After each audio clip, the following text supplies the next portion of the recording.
ஓடி விளையாடு ஓய்ந்திருக்கலாகாது. அதுக்கு தான் சூப்பர் சரவணா ஸ்டோர்ஸ்ல சம்மருக்கு ஆடைகள் வாங்கும் போது outdoor games free. Super Saravana stores summer கோடையை கொண்டாடலாம்.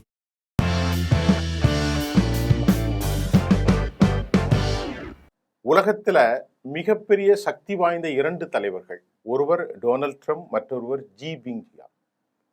இப்போ சீனாவில் நடந்த உச்சி மாநாட்டில் பல ஆண்டுகளில் நிகழவிருக்கும் மிக முக்கியமான சந்திப்புகளில் இது ஒன்று. உலகளாவிய வர்த்தகத்தின் எதிர்காலம், தைவானில் அதிகரித்து வரும் பதற்றங்கள் மற்றும் மேம்பாட்டு தொழில்நுட்பங்களுக்கான போட்டி மிக முக்கியமாக தற்போது இந்த சந்திப்பில் அமெரிக்கா மற்றும் சீனாவுக்கு இடையே பார்க்கப்படுகிறது. பொருளாதார ரீதியாக அமெரிக்காவுடனான தற்போதைய வர்த்தக போர் மற்றும் ஈரானில் நிலவும் மோதலும் ஷி ஜின்பிங்கிற்கும் அது ஒரு கெட்ட செய்திதான். ஆனால் கருத்தியல் ரீதியாக, அரசியல் ரீதியாக அவை ஒரு பரிசு போன்றவை.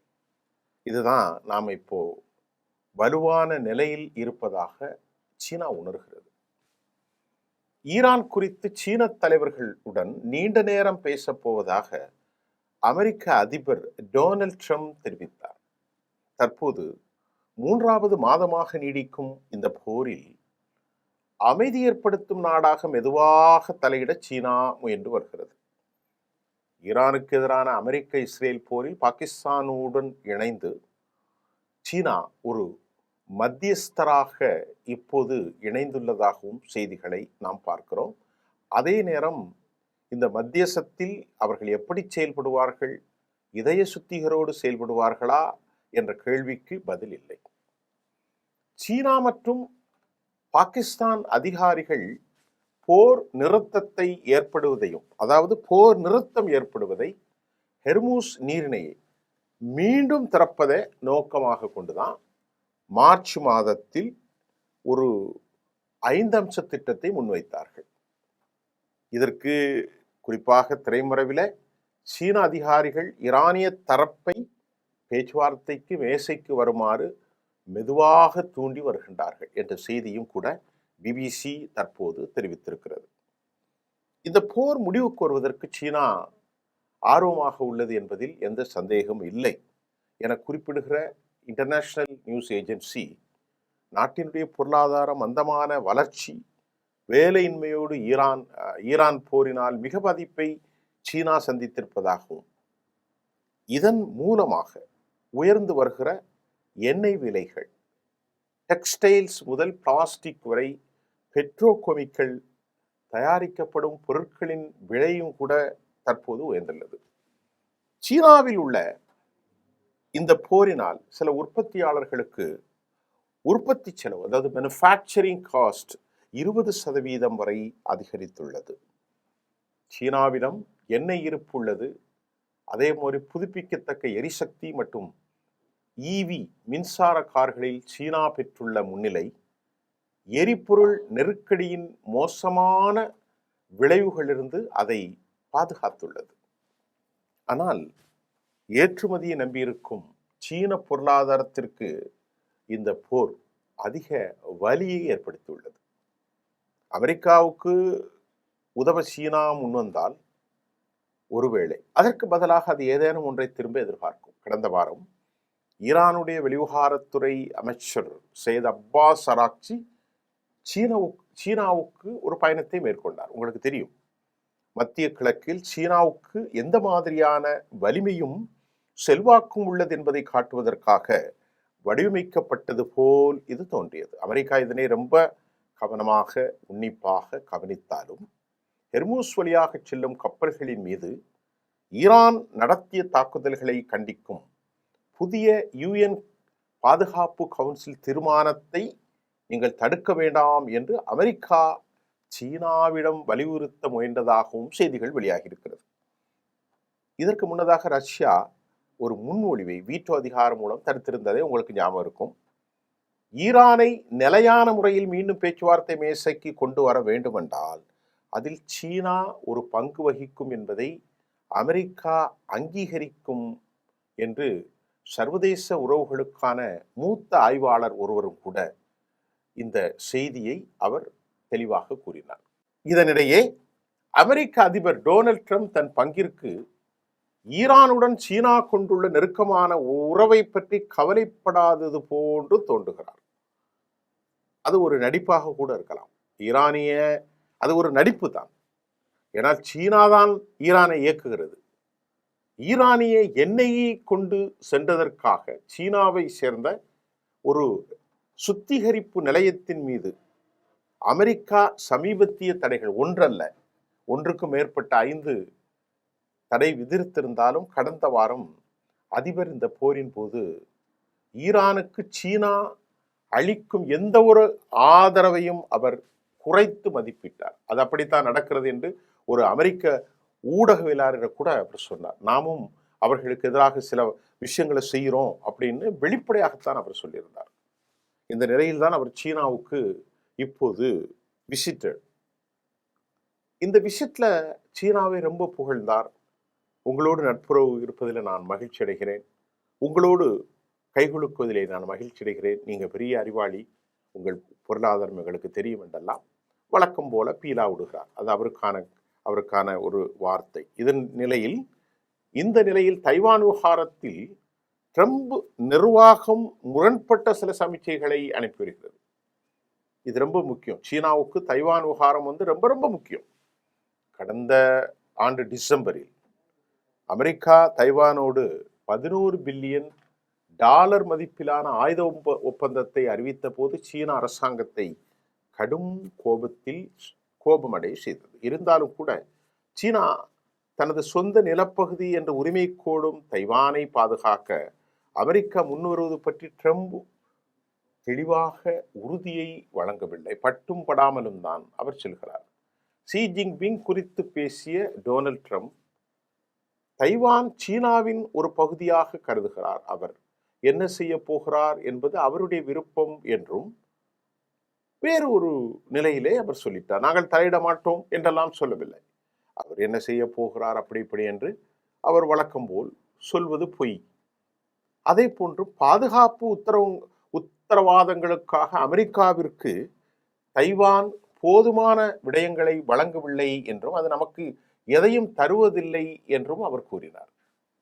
அதாவது தைவானை பற்றி கடந்த ஆண்டு தைவான் மீது 15% இறக்குமதி வரியை விதித்ததுடன் அமெரிக்காவிலிருந்து செமிகண்டக்டர் உற்பத்தியை திருடியதாக, உலகத்தில் பெரிய செமிகண்டக்டர் உற்பத்தி தான் தைவான் மீதும் குற்றம் சாட்டினார். அவர் எந்த நேரத்தில் என்ன செய்வார்னு சொல்ல முடியாது.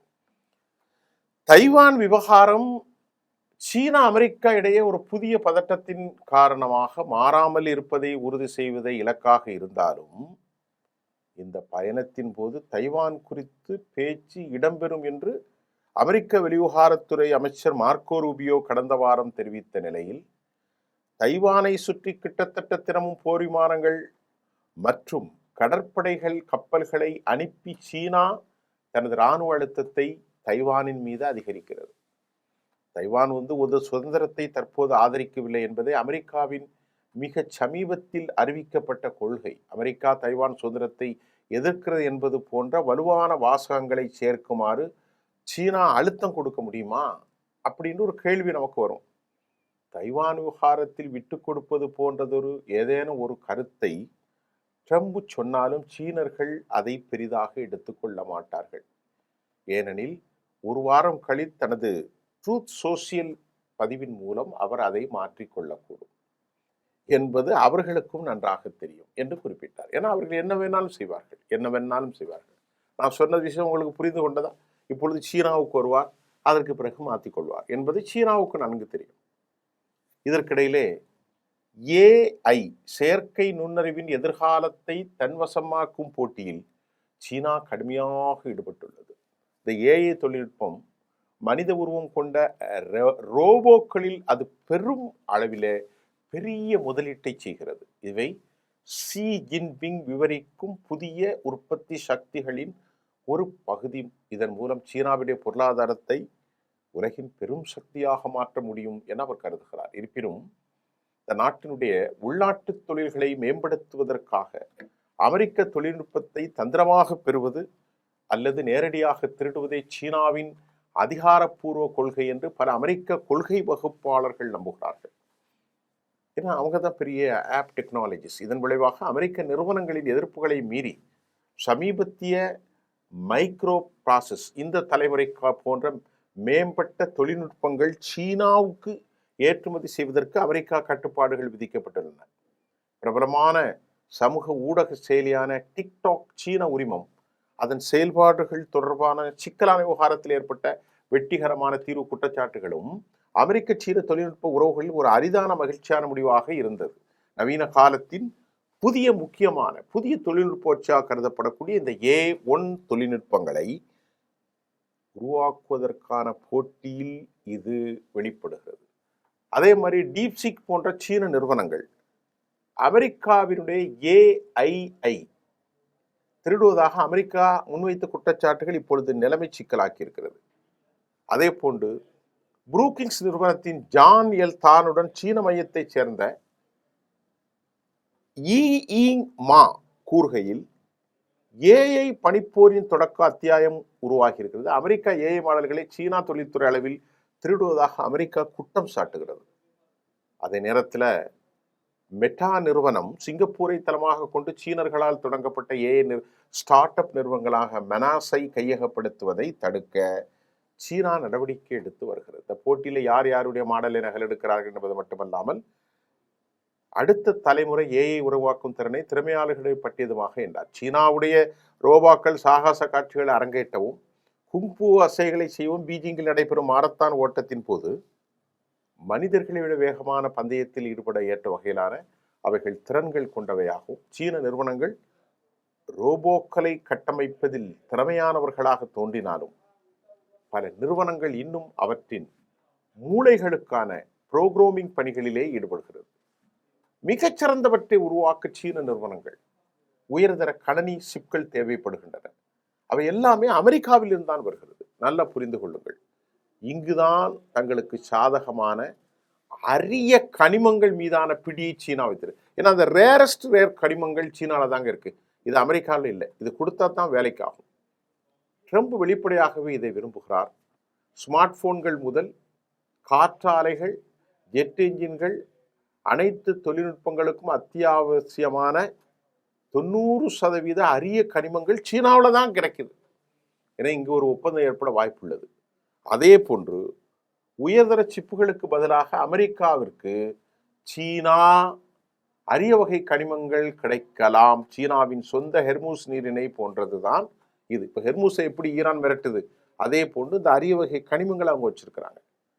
ஆனால் எந்த நேரத்திலும் அந்த விநியோகத்தை நிறுத்த முடியும். ஒரு காலத்தில் ட்ரம்ப் மற்றும் ஷீபிங்கிற்கு விவாதிக்க நிறைய விஷயங்கள் உள்ளன. ரெண்டு தரப்பும் விவாதிக்கக்கூடிய கொள்கைகள் இருந்தாலும் ட்ரம்பினுடைய இந்த பயணம், வெள்ளிக்கிழமைகள் திட்டமிட்ட கூட்டங்கள் இன்றைக்கு நிகழ்வுகளோடு கூடிய ஒரு பயணமாகத்தான் இருக்கும். ஏராளமான ஒப்பந்தங்களை எட்டுவதற்கு அதிக நேரம் இல்லாமல் இருக்கலாம். இது ஒரு ஷார்ட் பயணம் தான். இத்தகைய குறுகிய சந்திப்பு கூட வரவிருக்கும் ஆண்டுகளில் இரு வல்லரசுகளுக்கு இடையான பேச்சுவார்த்தைகள் அவர்களுடைய போக்கையும் நிர்ணயிக்கக்கூடும். இதையும் நாம பார்க்கிறோம். ஆனால் இரண்டு தலைவர்களும் வெளிப்படையாக மனம் திறந்த பேச்சு அல்ல. ஈரான் விவகாரத்தில் அவர்கள் மனம் திறந்த பேச்சு அல்ல. அரிய கரிமங்கள் விவகாரத்தில் அவர்கள் மனம் திறந்த பேச்சு அல்ல. தைவான் விவகாரத்தில் உறுதியான கோட்பாட்டை அவர்கள் கொடுத்தாலும் சீனா நம்ப போவதில்லை. இங்கிருந்து புறப்பட்ட உடனே ட்ரூத் சோசியல் தளத்தில் மாத்திடுவார். ஆகவே இது ஒரு நான்கிவாஸ். ஏராளமான அமெரிக்க கம்பெனிகள் அங்கே சென்றிருக்கிறது. நிவேடியா போன்ற கம்பெனிகள், எலான் மஸ்கினுடைய நிறுவனங்கள் எல்லாம் சென்றிருக்கிறார்கள். 17க்கு மேற்பட்ட மிகப்பெரிய தொழில் நிறுவனங்களை அழைத்து சென்றிருக்கிறார் அமெரிக்க அதிபர் டொனால்ட் ட்ரம்ப். ஸோ இந்த நிலையில இது தற்போது உலகளாவிய ஒரு இரண்டு தலைவர்களுக்கும் இடையான ஒரு பேச்சுவார்த்தை தான். இது எவ்வளவு காலம் தொடரும்?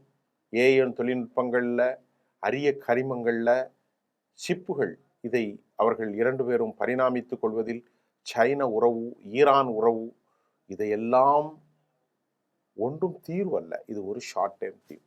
இப்போ இவர்களை பயன்படுத்தி போரை நிறுத்தி விடுவதற்கு முயற்சிக்கிறார்கள். அது உண்மை. எப்படியாவது சீனாவை பயன்படுத்தி சீனாவின் மூலமாக போரை நிறுத்தி தான் வெளியேறிவிட்டால் தனக்கு நவம்பர் மாத தேர்தலில் வெற்றி கிடைக்கும். பெரும் தொந்தரவிலிருந்து நாம் தப்பிவிடலாம், அமெரிக்க பொருளாதார சிக்கலை ஓரளவுக்கு சரி செய்யலாம் என்கின்ற பல எதிர்பார்ப்புகளோடு அமெரிக்க அதிபர் சென்றிருக்கிறார். உலகளாவிய செய்திகளோடு நான் சுஃபியான். மீண்டும் அடுத்த செய்தியில் சந்திக்கின்றேன். நன்றி.